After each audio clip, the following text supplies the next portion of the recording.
देखिए class interference chapter में आपका टॉपिक है conditions for constructive and destructive interference of light. ठीक है, कंस्ट्रक्टिव और डिस्ट्रक्टिव इंटरफेरेंस ऑफ लाइट की कंडीशंस क्या हैं।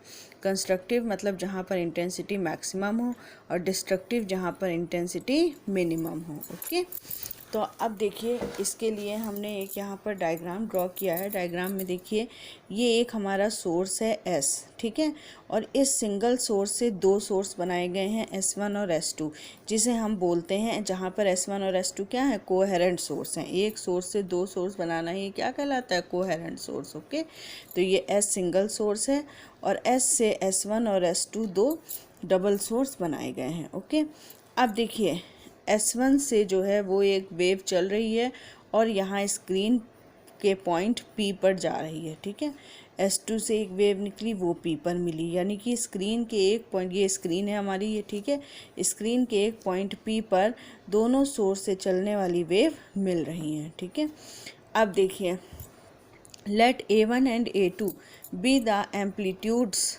Of the light wave from S1 and S2।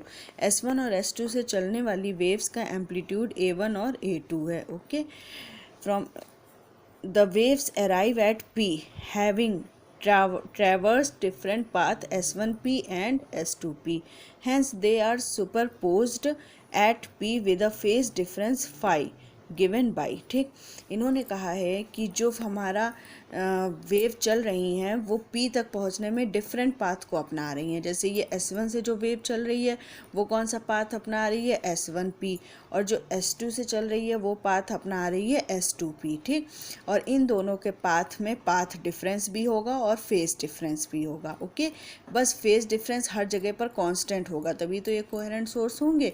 तो हमने माना फेज डिफरेंस कितना है, फाई, और फाई इक्वल टू होता है 2 pi upon lambda into x. ठीक है, 2 पाई अपॉन लैम्डा यानी phase difference equal to 2 pi upon lambda into path difference. हमने क्या माना कि S1 S2 दो सोर्सेस से जो वेव चल रही हैं और दोनों चल करके P पर मिल रही हैं, उन दोनों वेवों के बीच फेज डिफरेंस है फाई और पाथ डिफरेंस है x। ठीक, फिर फेज डिफरेंस और पाथ डिफरेंस में हमने रिलेशन लिख दिया।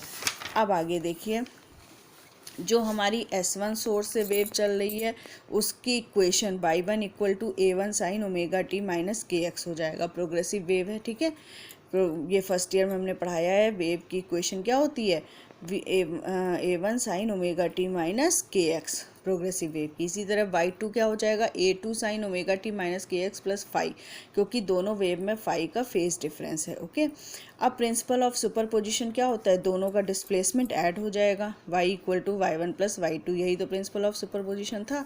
अब दोनों को ऐड कर दिया, ऐड करने के बाद हमने क्या किया, इस वाले में देखिए ये जो सेकंड इक्वेशन है y2 equal to A2 sine omega t minus KX plus phi, इसमें हमने ओमेगा टी माइनस KX को A ले लिया और फाई को हमने B ले लिया, तो फॉर्मूला लगा देंगे साइन A प्लस B का। ठीक है, तो A1 sine omega t minus KX plus A2 sine omega t minus KX plus phi, दोनों को ऐड किया।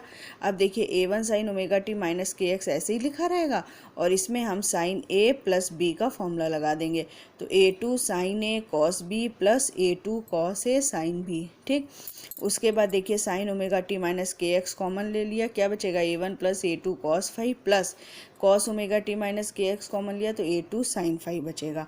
अब हमने क्या किया, A1 plus A2 cos phi को हमने R कॉस थीटा मान लिया और A2 साइन फाई को हमने R साइन थीटा मान लिया। ये स्टेप आपको याद रखना पड़ेगा। ठीक, इसको हमने R कॉस थीटा ले लिया, इसको R साइन थीटा ले लिया, इसको इक्वेशन 1 और इसको इक्वेशन 2।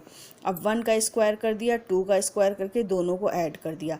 जब हम दोनों को ऐड करेंगे तो हमें ये इक्वेशन मिल जाएगी। ठीक है, R square equal to A1 square plus A2 square plus 2A1 A2 cos theta. उसके बाद वी नो दैट, हमने फर्स्ट ईयर में पढ़ाया था तुम लोग को कि we know that intensity is directly proportional to the square of amplitude, की इंटेंसिटी जो होती है वो डायरेक्टली प्रोपोर्शनल होती है एम्पलीट्यूड के स्क्वायर के। इस तरह की इक्वेशन हमने पढ़ाई थी, intensity is directly proportional to A square. ठीक, यहाँ पर रिजल्टेंट एम्पलीट्यूड है R, तो I is directly proportional to R square. ठीक, अब वैल्यू रख देंगे, ये इक्वेशन हमारी निकली है, R square equal to A1 square plus A2 square plus 2A1 A2 cos phi. यहाँ पे आर स्क्वायर की जगह पर हम क्या लिखेंगे, आई लिख देंगे, ठीक। उसके बाद A1 square plus A2 square plus 2A1 A2 cos phi. अब देखिए A1 स्क्वायर की जगह पर I1 लिख सकते हैं, A2 स्क्वायर की जगह पर I2 लिख सकते हैं। तो I हमारी रिजल्टेंट इंटेंसिटी हो जाएगी, I is directly proportional to I1 plus I2 plus 2 root I1 I2 cos phi. Okay, तो I equal to I1 plus I2 plus 2 root I1 I2 cos phi. ये हो जाएगा रिजल्टेंट इंटेंसिटी का formula, ठीक।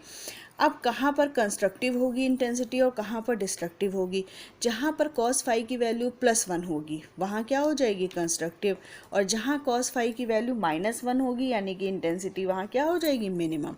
तो constructive interference के लिए cos phi equal to क्या हो जाएगा +1, कॉस फाई की वैल्यू +1 होनी चाहिए, और +1 कहाँ कहाँ पर होती है, 0 पर होगी, 2 पाई पर, 4 पाई पर, इज सो ऑन।